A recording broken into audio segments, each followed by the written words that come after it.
안녕하세요. 미국 마스터입니다. 시애틀의 잠 못 이루는 밤이라는 영화를 아시나요? 만추는요? 모두 시애틀 배경 영화라는 공통점이 있는데요. 오늘의 영상 주제가 바로 시애틀입니다.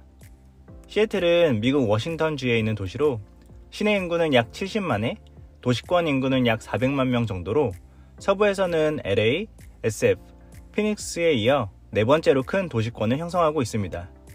미국에서 한인이 많이 사는 도시로도 유명한데 2021년 ACS 표본조사 기준으로 워싱턴주에 사는 한인들은 약 9만 7천 명 정도로 집계되었고, 이는 미국 50개 주 중 캘리포니아, 뉴욕, 텍사스, 뉴저지 다음으로 5위를 차지하고 있을 정도입니다. 2023년에 방영되었던 돌싱글즈 4에서도 시애틀에서 거주하는 출연자가 나왔었는데요. 시애틀에 이렇게 인기가 많은 이유는 무엇일까요? 여러 이유들 가운데 오늘은 베스트 5를 이야기해보도록 하겠습니다. 첫 번째, 시애틀이 인기가 많은 이유, 환상적인 여름 날씨입니다. 이건 너무 뻔해서 뒤에 넣으려고 했는데요. 너무 대표적인 장점이라 이걸 1번으로 안 하면 안 될 것 같더라고요. 시애틀의 여름 날씨는 그야말로 천상계 수준입니다.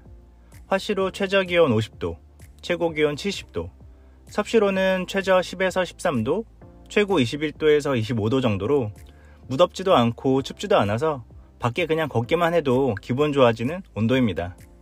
구름 한 점 없는 청명한 하늘에 선선하고 습하지 않은 기후, 맑은 햇살 가득한 거리를 걷다 보면 저절로 콧노래가 나옵니다. 쾌적 그 자체입니다. 여름이라 낮 시간도 길고요. 시애틀 주민에게 여름에 다른 데로 휴가 안 가냐고 물어보면 시애틀에 여름을 두고 어딜 가냐는 말을 듣게 되는데요.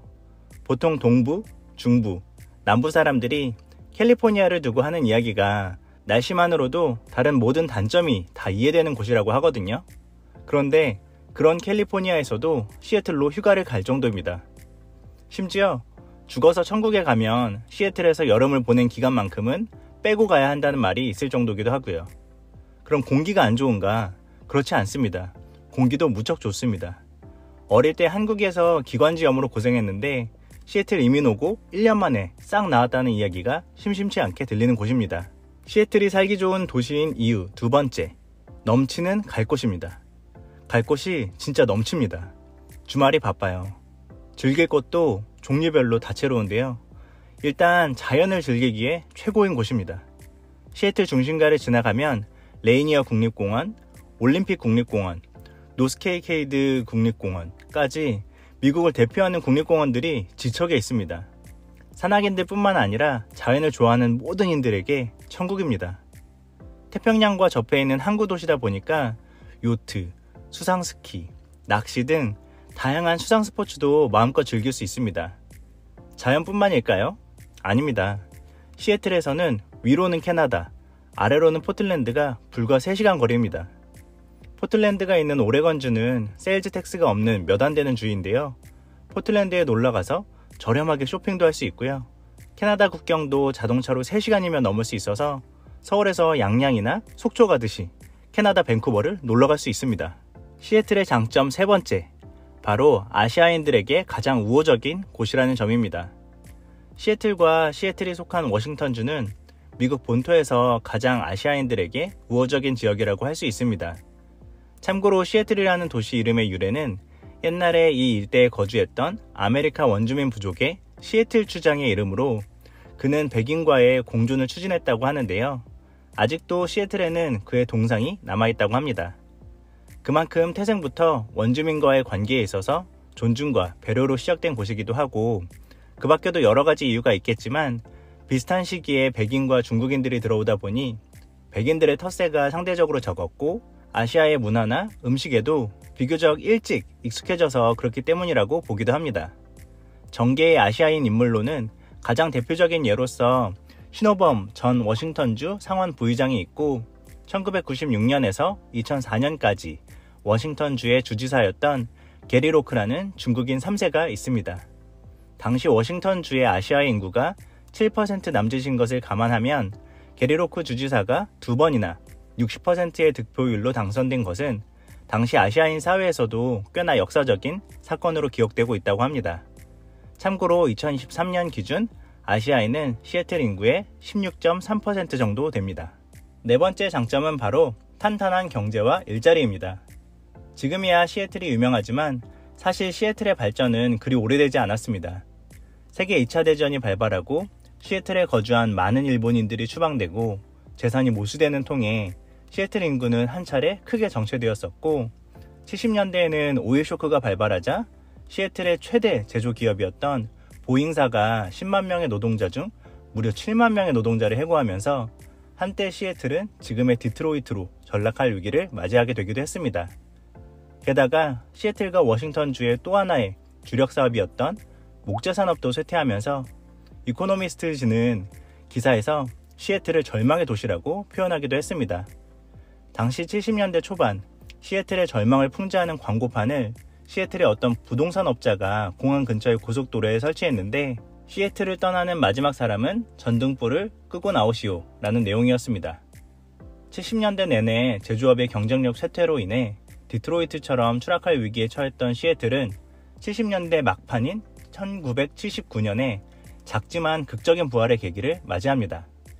바로 1979년 초에 마이크로소프트가 뉴멕시코에서 시애틀로 본사를 이전해 왔던 것입니다. 시애틀은 바로 빌 게이츠의 고향이었습니다. 그 후 90년대에는 아마존이라는 또 하나의 대기업이 시애틀에 등장하면서 시애틀은 2차 산업 제조업 도시에서 3차 산업 정보통신 도시로 완벽하게 변신하는 데 성공하였습니다. 이후 인구가 무서울 정도로 성장하기 시작하는데요. 1890년대에는 고작 인구 4만 명대의 작은 도시였는데 2010년대에 들어서면서 60만 명을 넘길 정도로 인구 증가율이 매우 높았고 현재 시애틀은 미국 서부에서도 세 번째로 큰 도시입니다. 오늘날 시애틀은 구글, 애플 같은 회사들도 대규모 사옥을 시애틀에 설립하면서 4차 산업혁명의 최첨단에 서 있는 도시로 각광받게 되는데요. 시애틀에 본사를 두고 있는 회사만 해도 앞서 말씀드린 바 있는 마이크로소프트, 아마존, 코스트코, 스타벅스, 노스트롬 등 이로 말할 수가 없고요. 시애틀 다운타운에는 새롭게 지어지는 빌딩 공사가 끊임없이 있다 보니 시애틀을 두고 미국의 크레인 수도라는 별명으로 부를 정도이기도 합니다. 그로 인해 양질의 일자리가 늘면서 기회의 도시가 되고 도시의 성장과 팽창은 쉼없이 이루어지고 있습니다. 마지막 5번째, 바로 한국 사람에 딱 맞는 곳입니다. 일단 교통이 좋습니다. 시애틀은 한국에서 미국 본토와 가장 가까운 도시입니다. 서울에서 시애틀 간의 거리는 약 8,000km 정도로 한 자릿수 시간 비행으로 갈 수 있는 거리입니다. 시애틀에서 한국으로 갈 때에는 11시간 정도가 걸리지만 한국에서 시애틀로 올 때에는 9시간에서 10시간 정도면 도착합니다. 또한 한인타운이 잘 형성되어 있습니다. 한인 인구가 많은 도시답게 한인 상권이 잘 형성되어 있는데요. 시애틀 교외 지역인 페더럴웨이 지역에는 한국식 찜질방, 미용실, 짜장면을 파는 한국식 중국 음식점, 한국 슈퍼마켓, 심지어 룸사롱이나 호스트바, 한인은행까지 전부 다 있습니다. 물론 엄청난 맛집은 찾아보기 힘들지만 그리운 한국 음식들과 문화를 느끼기에는 충분합니다. 근교의 벨뷰는 안전하면서도 교육 환경이 좋아서 한국에서 교육이민 또는 유학을 오는 한인들이 많고요. 안철수의 딸도 그중 하나였다고 합니다.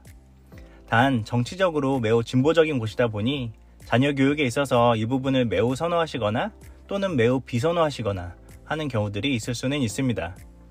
더 나아가 삼면이 바다로 구성되어 있는 곳에서 살던 한국 사람들에게는 제철 해산물을 즐기는 것이 삶의 또 다른 큰 즐거움 중 하나인데요. 시애틀은 미국 내 수산업으로 1위 항구로 유명합니다. 캘리포니아 역시 바다가 근접해 있기는 하지만 수온이 높다 보니 해산물은 많지만 한국 사람들이 특히 좋아하는 탱탱하고 쫄깃한 식감보다는 조금 흐물흐물한 느낌이 있는데 반해 시애틀의 경우는 그네에 다양하고 풍성한 해산물 수확이 가능할 뿐더러 낚시의 천국인 알래스카와도 가깝고 수온도 상대적으로 낮아서 한국인의 입맛에 딱 맞기도 합니다. 그 밖에 엄청나기보다는 소소한 장점들도 많이 있는데요. 강이랑 호수가 그렇게 많은데도 신기할 정도로 모기가 없고 스테이트 인컴 텍스가 없어서 1년에 거의 10분의 1 정도를 세금으로 내는 캘리포니아에서 많이 이주로 오기도 합니다. 하지만 반대로 세일즈 텍스가 약 10% 정도로 아주 높은 수준이라 비즈니스를 하는 분들께는 다소 어려움이 많은 곳이기도 합니다. 장단점을 넘어서 특색으로서는 커피의 도시라는 점이 있는데요. 스타벅스가 탄생한 도시답게 전 세계에서 스타벅스 매장의 밀도가 가장 높은 도시인 만큼 스타벅스가 정말 많습니다. 물론 매장 개수로는 전 세계에서 서울이 가장 많기는 하지만요. 그 밖에도 매우 실력이 좋은 로컬 카페들이 즐비해서 블럭마다 기본적으로 카페가 2개씩은 있는데 그 중에 어딜 골라서 들어가도 수준급의 커피를 마실 수 있다는 것이 시애틀만의 고유한 개성이라고 말씀드릴 수 있을 것 같습니다. 이상 오늘은 시애틀의 장점에 대해서 말씀드려 보았는데요. 다음 시간에는 시애틀의 단점에 대해서도 이야기하는 시간을 가져볼 수 있도록 해보겠습니다. 오늘의 영상이 유익하셨다면 구독과 좋아요를 부탁드리겠습니다. 감사합니다.